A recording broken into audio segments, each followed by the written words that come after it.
প্রাপ্ত সম্মানিত জাতীয় পর্যায়ে গৌরবোজ্জ্বল ও কৃতিত্বপূর্ণ অবদানের স্বীকৃতি স্বরূপ দেশের সর্বোচ্চ বেসামরিক সম্মাননা স্বাধীনতা পুরস্কার পেলেন ৭ বিশিষ্ট ব্যক্তি। মঙ্গলবার সকালে ওসমানী স্মৃতি মিলনায়তনে পুরস্কারপ্রাপ্তদের প্রতিনিধিদের হাতে মরণোত্তর স্বাধীনতা পুরস্কার তুলে দেন সরকার প্রধান। মরণোত্তর স্বাধীনতা পুরস্কার পেয়েছেন বিজ্ঞান ও প্রযুক্তিতে অধ্যাপক জামাল নজরুল ইসলাম, সাহিত্যে আল মাহমুদ, সংস্কৃতিতে নভির আহমেদ, সমাজসেবায় স্যার ফজলে হাসান আবেদ, মুক্তিযুদ্ধ ও সংস্কৃতিতে আজম খান, প্রতিবাদী তারুণ্যে আবরার ফাহাদ। এবারের তালিকায় ৭ জনের মধ্যে ৬ জনই মরণোত্তর সম্মাননা পেলেও শিক্ষা ও গবেষণায় বদরুদ্দিন ওমর জীবদ্দশায় এ পুরস্কারের জন্য মনোনীত হন। সারা জীবন কোনো পুরস্কার গ্রহণ না করার ব্যক্তিগত কারণে স্বাধীনতা পুরস্কার নেননি বদরুদ্দিন ওমর। তবে তার পুরস্কারের রেপ্লিকা জাতীয় জাদুঘরে সংরক্ষিত রাখার সিদ্ধান্ত নিয়েছে সরকার।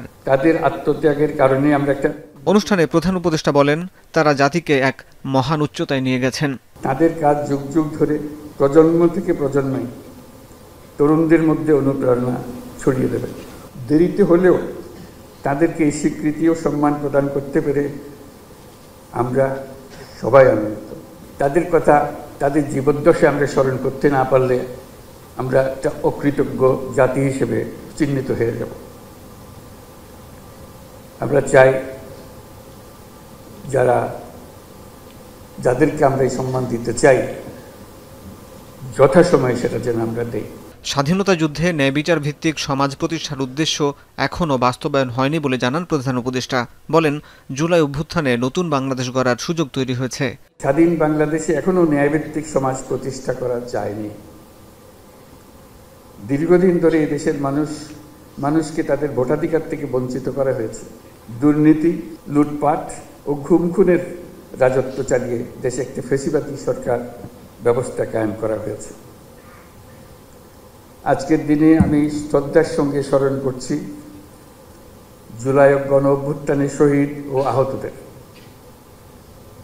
তাদের আত্মত্যাগের কারণে আমরা একটা নতুন বাংলাদেশ গড়ার স্বপ্ন দেখার সুযোগ পেয়েছি। এই সুযোগ আমরা কোনো ক্রমেই বৃথা হতে দেব না। স্বাধীনতা যুদ্ধে বীর শহীদদের স্মৃতির সম্মানে ১৯৭৭ সাল থেকে এখন পর্যন্ত স্বাধীনতা পুরস্কার পেয়েছেন ৩২৪ জন ব্যক্তি ও ৩২টি প্রতিষ্ঠান। আজকের দিনে তাদের অবদানকে আমরা হাসিব বিল্লাহ, এখন, ঢাকা।